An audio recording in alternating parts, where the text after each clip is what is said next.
আমি সুন্দর কলমদানিটা তৈরি করব। তো হ্যালো এভরিওয়ান, আসসালামু আলাইকুম, কেমন আছেন সবাই? চলুন আজ এই কলমদানিটা কিভাবে তৈরি করলাম সেটা আপনাদের সাথে শেয়ার করি। প্রথমে আমি নিয়ে নিচ্ছি এই কাঠিগুলো। এই কাঠিগুলো আমি নিয়েছিলাম কালসন ক্রাফট পেজ থেকে, যেটা আমার পড়ছিল 70 টাকা। এবারে আমি নিয়ে নিয়েছি আমার ময়শ্চারাইজার একটা কাপ। এরপর আমি কাঠিগুলো সমান করে কেটে তার উপরে একে একে বসিয়ে দিব। আমি এটা একটু লম্বা করার জন্য নিচে দুটো করে কাটি দিয়েছি, নাহলে কাঠের লং যতটুকু সেটা কম হয়ে যাচ্ছিল, এই জন্য আমি দুটো করে বসিয়ে নিয়েছি নিচে দিয়ে। এরপর আমি একে একে গ্লুগানের সাহায্যে কাঠি লম্বা করে বসিয়ে দিব। তো এখানে আমি প্রতিটা কাঠি গুঁড়োর সাহায্যে লাগিয়ে নেব এবং এর পাশে একটার পর একটা কাঠি উপর থেকে গুঁড়ো দিয়ে লাগিয়ে নেব। তো এটা আমি আগে থেকে যদি গুঁড়োর সাহায্যে একটা করে লাগিয়ে নিতাম তাহলে এটা ভালো হতো।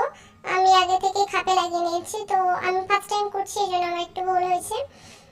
এবারে আমি কাঠিগুলো সুন্দর করে পাপড়ি শেপে কেটে নেব একটা একটা করে এভাবে, এবং এইভাবে গোল করে একটা একটা করে কাঠি আমি এখানে লাগিয়ে দেব। এখানে একটা কি সুন্দর ফুল হয়ে গিয়েছে। এবারে আমি মাঝখানে কিছু পুঁতি দিয়ে দেব একটা সুন্দর ফুল তৈরি করার জন্য। তো আমি নিচেও পুঁতি দিয়ে দেব এরকম একে একে। এরপরে আমি এখানে কিছু মিরর সেট করে দেব। মিররগুলো আমি এখানে একটা একটা করে সেট করে দেব। তো আমি উপরে একইভাবে মিরর সেট করব এবং পুঁতিগুলো একে একে করে দিয়ে দেব এখানেও। এবারে আমি এখানে পাটের রশি নিয়েছি, যেটা আমি সুন্দর করে দেখুন দিয়ে নিয়েছি। এখানে আমি একটা মোবাইলের খাপ নিয়েছি, যেটা আমার বাসায় ছিল। তো এটার উপরে আমি সুন্দর করে রং করেছি, ব্ল্যাক কালারটা করে দিয়েছি। এরপরে আমি এখানে আঠের সাহায্যে কলমদানিটা বসিয়ে দিব।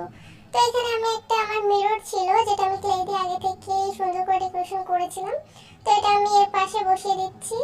দেখুন কত সুন্দর একটা কলমদানি সাথে মিরর, একটা সুন্দর শোপিস তৈরি হয়ে গেছে। তো আজ এই পর্যন্ত, আল্লাহ হাফেজ, সবাইকে ভালো থাকবেন।